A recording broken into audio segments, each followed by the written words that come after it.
If you're burnt out, emotionally drained, or feeling stuck in a life transition, this episode will help you restore your energy and reconnect with your true self.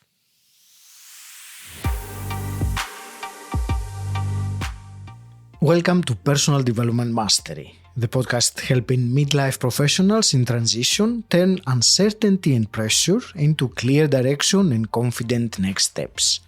I'm your host, Agi Geramidas. Join us every Monday for an expert conversation with a guest and every Thursday for a shorter solo episode where I reflect and share insights and tools. This is episode 558. If you feel like you've lost your spark despite outward success, this conversation will guide you to inner alignment, balance, and clarity. Before we dive in, if you are a midlife professional going through a transition, whether you're pivoting or stepping away from a long-term career, I offer one-to-one coaching to help you gain clarity, find direction, and move forward with confidence. To explore this, visit personaldevelopmentmasterypodcast.com/mentor or just tap the link in the show notes. Now let's begin. My guest today is Dr. Mary Sanders. Mary, you are a chiropractor, medical intuitive, and host of the Energy Medicine podcast. With over 30 years of experience, you are passionate about helping people understand how their energy and emotions shape their health and guiding them to feel more balanced and alive in their own bodies. Mary, welcome to the show. It's a real pleasure to speak with you. Thank you for having me. Sincerely, it's my honor to be here with you, to have a heartfelt conversation and to support your listeners as well. Thank you. I'm looking forward to exploring with you energy medicine, understanding the body wisdom, and by that I will say specifically the chakras, which you teach also. So we'll go into that. What I would like to start, because I already said the energy medicine. So for someone listening right now who are not that familiar, or perhaps they're even new to energy medicine, how would you describe what it is exactly? Sure. I appreciate you asking this question because it's really nice to be able to establish a foundation in which all of us operate from so that we can extrapolate the information that's necessary for us as individuals. And my definition of energy medicine is essentially any modality that will alter or support the biofield that surrounds us. Now, let me define what biofield is. It is invisible to the naked eye. Many people believe that this is something that is a modern current trend or something that's new agey. And energy medicine has been with us for years upon years. It is nothing new, and it takes on many different definitions depending upon the culture or the background in which a person is from. But science is now proving that we have an invisible fluid field that is responsive to the environment in which surrounds us. So imagine, Aji, around you, there is a container, let's say a 18-inch to 3-foot container that surrounds the front side of your body, the back side of the body, the sides and above and below. And there are molecules and electrons that are constantly in motion that are surrounding to the physical environment, thus affecting the physical body. And that's the premise of energy medicine. That's great. It's great to start with something like having something fundamental there. And I would like to straight away move and connect what you just described with the chakras, which I read you call them the hidden path to body wisdom. So let's start with that. Why do you call them the hidden path to body wisdom? Hmm. So the chakra systems, for those of you that may not be familiar, they are energy centers that reside within the physical body that correspond to various nerve plexuses. And that's just a fancy way of saying that within our body, we have nerves that come together that create highways, and they branch together and they branch off to the physical body, and they control the functionality of the body. And as I mentioned, energy medicine talks about the biofield, the invisible field that surrounds our physical body. We are always assessing the information within our physical body, and we respond into our environment based upon these energy centers known as chakras. Now, chakras is a derivative of a Sanskrit word that just means wheel. So essentially, these energy centers are a vortex, a wheel of energy that responds to the environment. And then you assimilate that information within your physical body. And then the third responsibility of the chakra system is to express our life force energy back out into the universe or into the field. So the chakra system is three steps. Number one, it assimilates, receives the information, interprets the information. Number two. Number three, it allows you to express your essence. So that's constantly going on, whether you're conscious of it or not is one thing, but that's constantly going on. You are modulating your energy centers as a direct result as to what is happening in the people, places, things that surround you every single day. And as I mentioned, the energy centers or the wheels of energy are connected to the nervous system, right? So we know that the plexus of nerves is carrying the information that you receive from the environment and creates a change within the endocrine system. And the endocrine glands, I'm not going to bore you with the anatomy 101, but the bottom line is that the endocrine glands are responsible for producing hormones. And hormones, as we all know, changes the chemistry within our physical body, and it goes up into the brain, the emotions. It stimulates the emotions and neuropeptides within the brain so that you then have a coherent response to your environment. So I say that the chakra system is the hidden pathway because this happens on a subconscious level, energetic level. We can't necessarily diagnose it or trace its path, but it's happening within the internal system at all times in a result of responding to your environment. Thank you for that. Can I really oversimplify something of what you said? Because I will say it in my own words that, Please. and of course, that is one aspect of the chakras, but not all three that you mentioned. But let's discuss about this particular one. The way I will oversimplify is that between the environment, you called it, let's say, I will use an example of an external stimulus. I suppose that is part of what you mean, the environment. And in the end, our response to that stimulus, whatever happens externally, somewhere in between that, there is the system of the chakras that will that's my oversimplification. It's in between that. So if I'm wrong, if I'm correct with that, I will take it a little bit more in my thinking right now. Well, Aji, I appreciate your ability to simplify this process because in my world, I can get very heady about what the energetic system really looks for, how it operates within the physical body, and the complexities of it.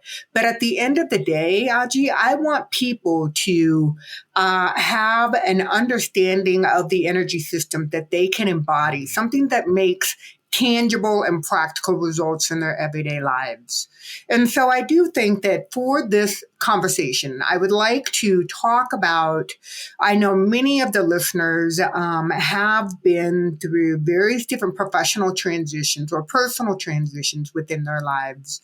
Now, I can speak to this personally. I went through a pretty big, extreme burnout about 23, 24 years into my professional career. And what happened to me, I didn't know exactly what was happening to me at the time that I was going through it. But hindsight has shed some light on the fact that when I was in a stress, high demand situation for long periods of time, I was pulling energy from the biofield through that invisible layer of energy that surrounds us in order to fuel my physical body, because my physical body was in overdrive. And so when I talk about the burnout, I'm not talking not only the emotional component, the physiological components, I'm also talking about the energetic components. So when I was going through this, the word that I can use that I think all the listeners can relate to is that I felt depleted. Like I used the word flatlined often in my vocabulary. I just didn't have my get up and go.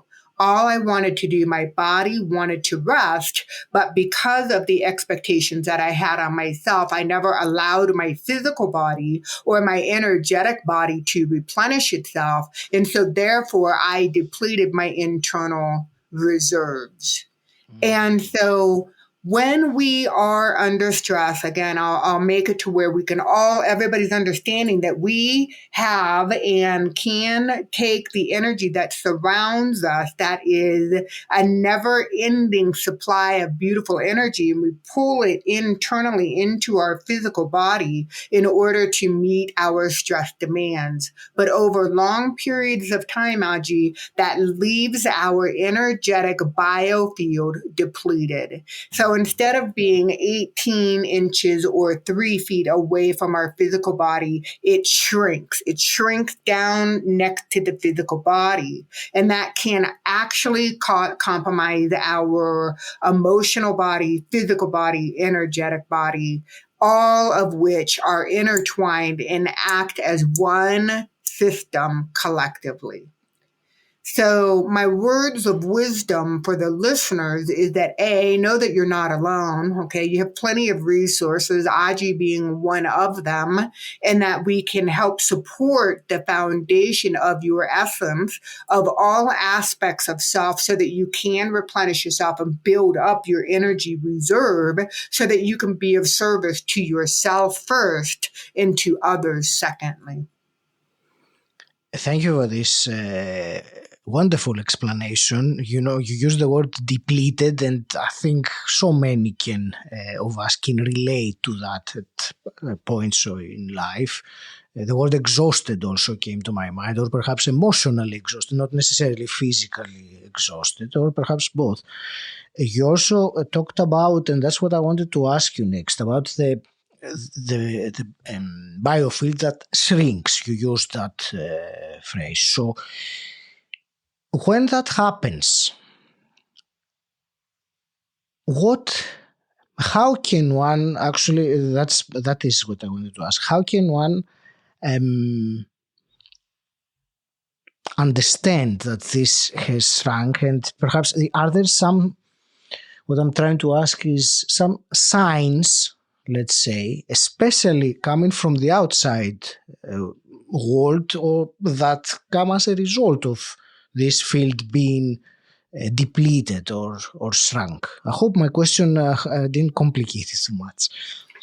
No, I think that I can answer this rather directly by sharing my own personal experience. And maybe some of the listeners can relate, but during the peak of my burnout, I was using chemical substances in order to alter the chemistry within my physical body in order to meet the physiological demands.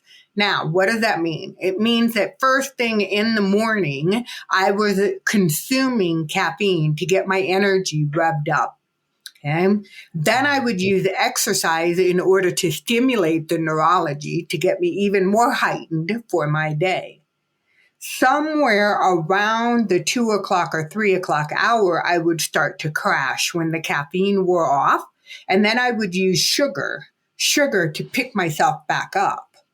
And then I would get home in the dark hours, and then I would have my dinner, and then I would have my wine.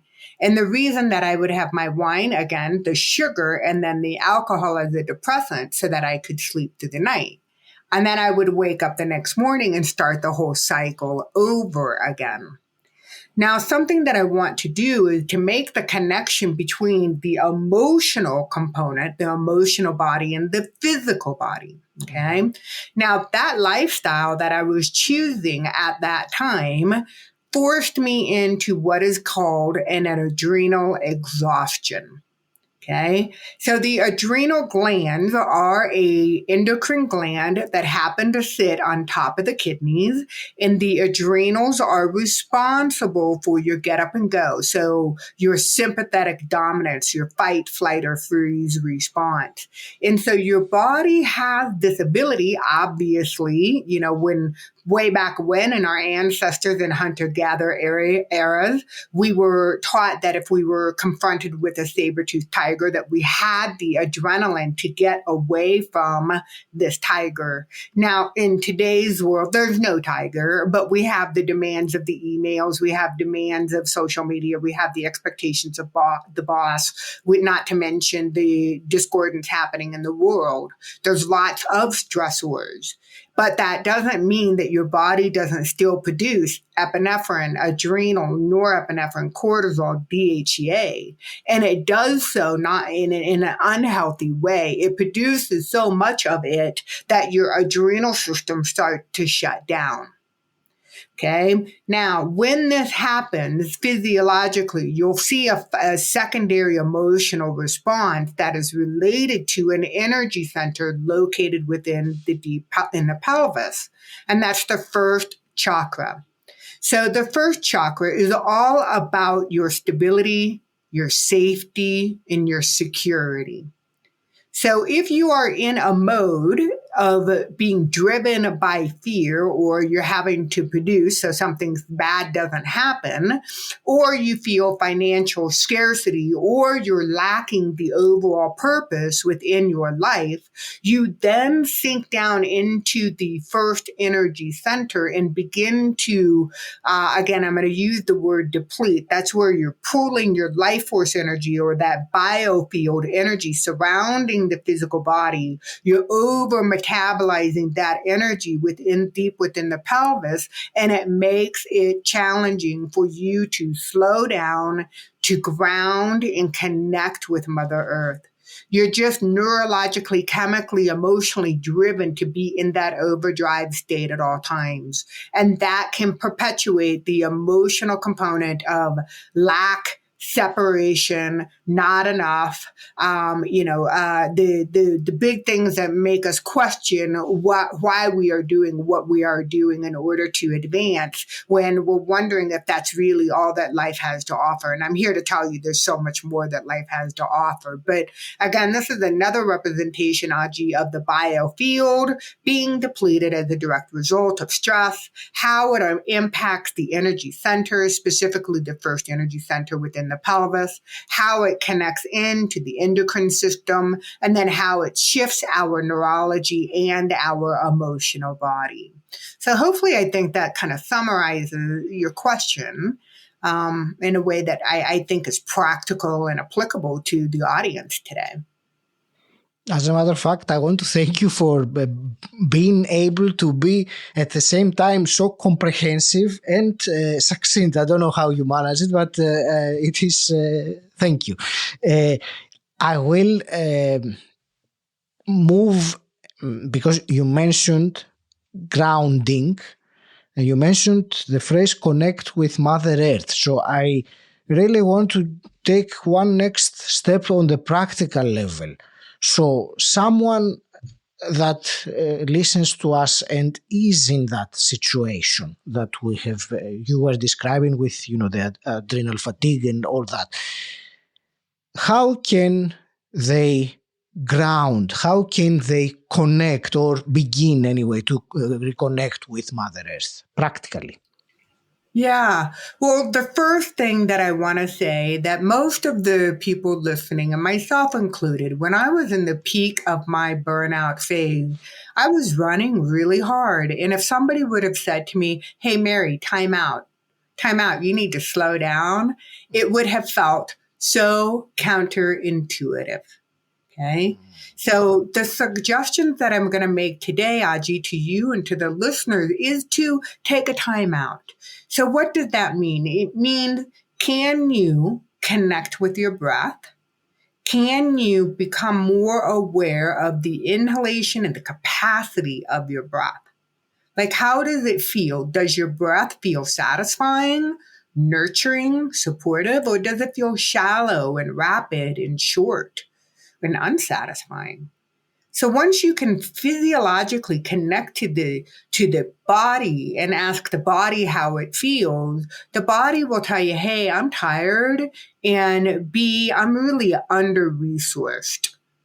And so once you realize that you're under resourced, please know and trust that the frequency, which is measurable, everybody, the frequency that the earth emulates, that Schumann's resonance, that 7.83 hertz that is available to us is sustainable. It's available to us 24/7, 365 a year. And the only separation is that there is no separation. You just have to consciously decide that you're going to lower your brainwave frequency, slow down your physical body, and harmonize with the frequency of Gaia. Now, science, there's tons of research out there, Algie, as to the physiological benefits of everything from reducing anxiety to reducing inflammation that happens within the physical body, just as a direct response to connecting with the Earth's frequency. So people say, okay, well, Mary, how do you do that? For me, it just started by simply spending more time outside. Getting out of the brick and mortar structures and getting out into nature. Now, most of us love being out in nature, and when we're done with our hike or our exercise, we feel better resourced. And that's not necessarily due to the exercise, it's due to the energetic exchange with the earth. So maybe you can be barefoot, just take your shoes off and put your feet on the earth, even if it's just for 3 minutes. Or better yet, take a time out when you're out in nature and physically lay down for just a few minutes. Allow Mother Earth to hold you, to caress you, to nurture you, to support you. Because that's her job. That's what she wants to do. She's ready, willing, and able to receive any discordant energy that you may be carrying around. And she will take that energy and supply you with a fresh demand of something that's more nutrient dense so that you can supply your body with good stuff. So if you're inclined, if you can't or don't have access to being in nature, maybe you can put your hands in, like maybe do some soil, get some soil and do some potting with plants. Maybe you can start talking to your plants. Maybe perhaps you can sit and get some direct sunlight onto your face. These are different ways that you can utilize the resource of Mother Earth. And then if you're inclined, if you allow yourself to slow down, begin to lean into the idea of meditation. And for those of you listening, and I once was in your shoes, I was like, I don't have the 5 minutes per day in order to slow down and to meditate. You're crazy, lady. Life is just too hectic. And for those of you that say, I don't have 5 minutes, you are the person who really needs 30 minutes a day. You really need that extra time for yourself in order to pull your analytical brain down and connect into the emotional body. So keep it easy. Keep it spontaneous, keep it fun, keep it simple, but most importantly, keep it consistent.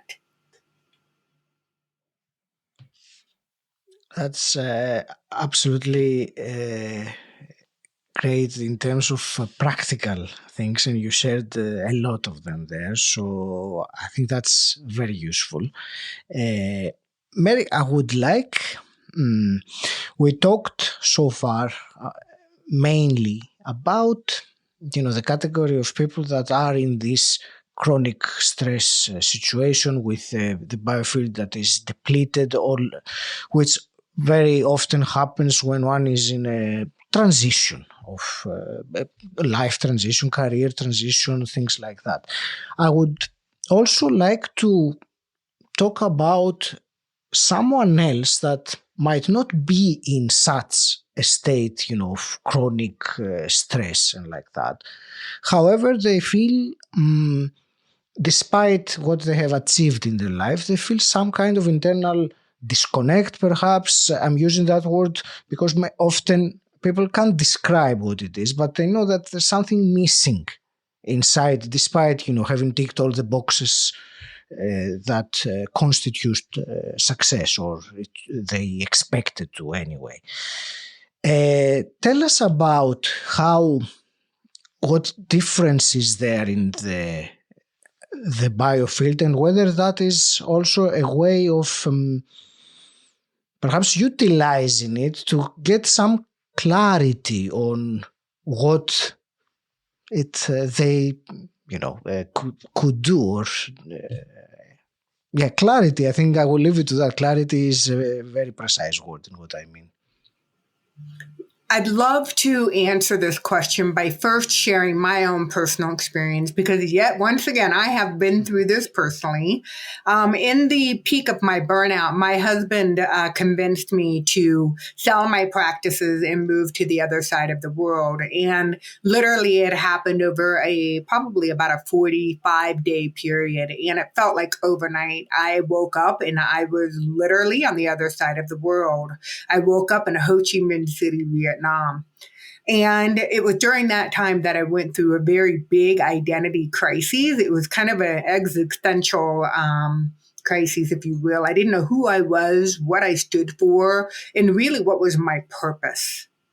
And so when you say something felt like it was missing, like I was like, why, what, how am I supposed to show up in this world? In my essence, really was what my question was. And so because my biofield was so depleted, and because there was discordance within my first energy center, the first tool that I leaned into was my yoga practice. So I spent a lot of recuperative regeneration time, a lot of time on my mat with the intention of healing myself. And it took a long while. And because of my wiring and my conditioning, I was pretty impatient. Literally a year passed and I was like, what am I doing? How am I supposed to show up in the world? 2 years passed and I'm like, seriously, I need a sign because I need to get moving again. So it was at that time that I kept asking and praying for the answers, like asking for this guidance. And that's what then opened up the doors for me to study positive psychology. Now, that was not the end destination. That was a stepping stone, another direction guiding me into the alignment of my true north, or the alignment with the purpose, the highest potential that I have on this physical planet. And that took time. So the best way that I can describe this, Aji, is that I invite you and all the listeners to take the time to fill yourself up. So you know how when you feel confident, you feel energized, you feel healthy, and you feel more full of yourself.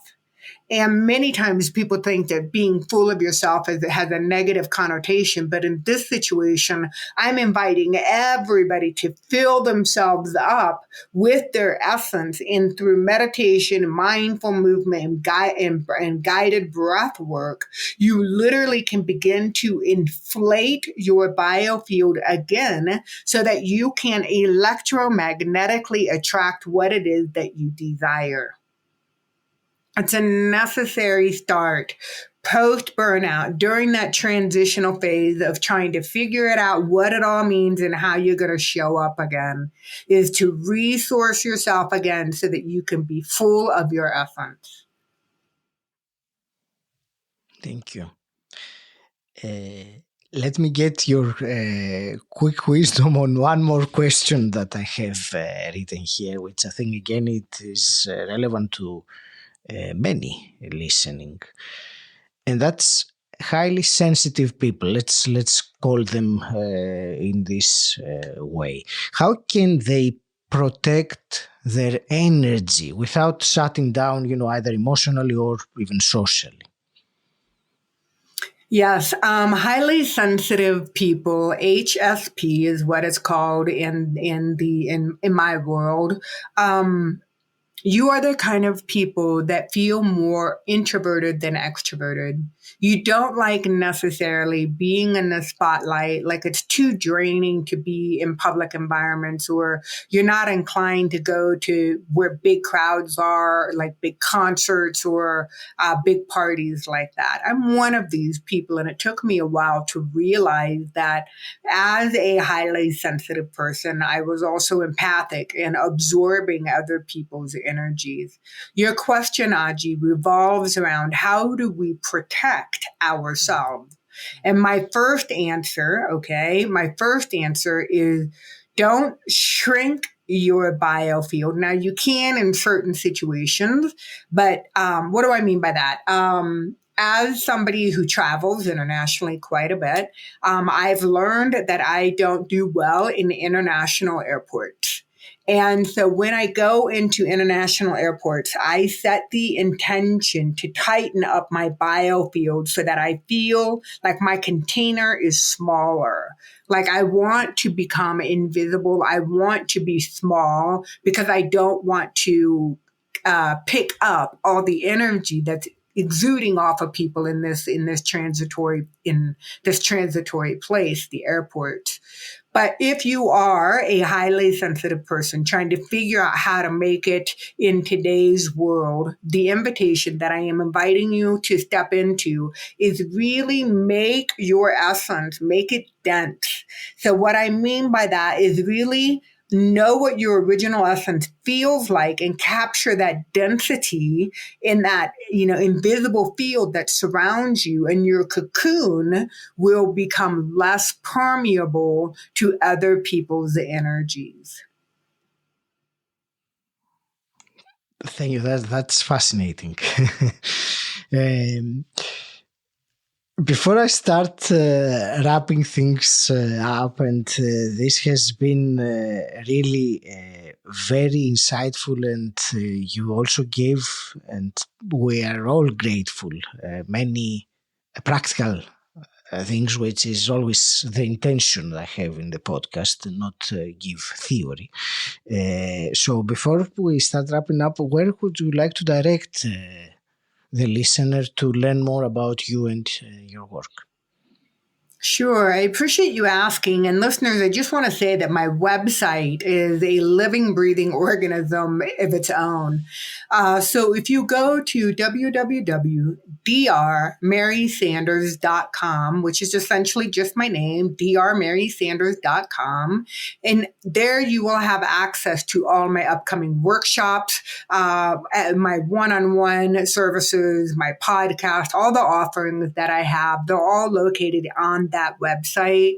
And I also want to let the listeners know that there is an opportunity. If you're listening today and you're like, hey, I kind of resonate with what this lady's saying, but I don't know as a practitioner if I really need her services or if I'm a good match for her. That's why I have a discovery call where we can connect free of charge to get to know one another, because I believe that everybody should be interviewing their practitioners and those people that they consider to be a resource, and it should be a good match. And again, if I'm not that person, then I'm going to guide you to people. Aji is one of them. There are a variety of different practitioners that can meet you with where you are today, so that you have the necessary tools and resources to be the best version of yourself. Excellent. And let me also ask two quick questions that I always ask my guests. And the first one is, what does personal development mean to you? I don't know if I've ever truly defined personal development, but for me, it's healing. It's healing on the multiple layers that we have access to.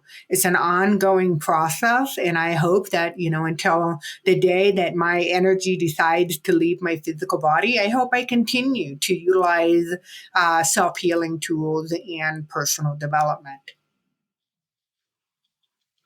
And hypothetically, if you could go back in time and meet your 18-year-old self, what's one piece of advice you would give her? At 18, I would have advised myself to step in to disconnect from the conditioned responses of the family and step into my own belief systems. If only we could do that. Now I can relate very much to what you just said. I want to thank you so much for this wonderful conversation today, Mary. I really appreciated it. I want to wish you all the very best with everything you do from now on. And I will leave it to you for your parting words and perhaps a final message to the listener. Yes, I just want to express gratitude. In the state of gratitude, it allows us to open our heart and enter into a magnetic field in order to attract that more of what it is that we desire. So I'm very grateful for you, Aji. I'm very grateful for all the listeners. It's been my honor to be able to share space with you today. I know time is precious, and I just want to say thank you. So I'll share with you my favorite mantra, and that's something that I carry with me throughout every day, and it's just 3 simple words. I find myself saying these things repeatedly, and that is relax, open, and allow.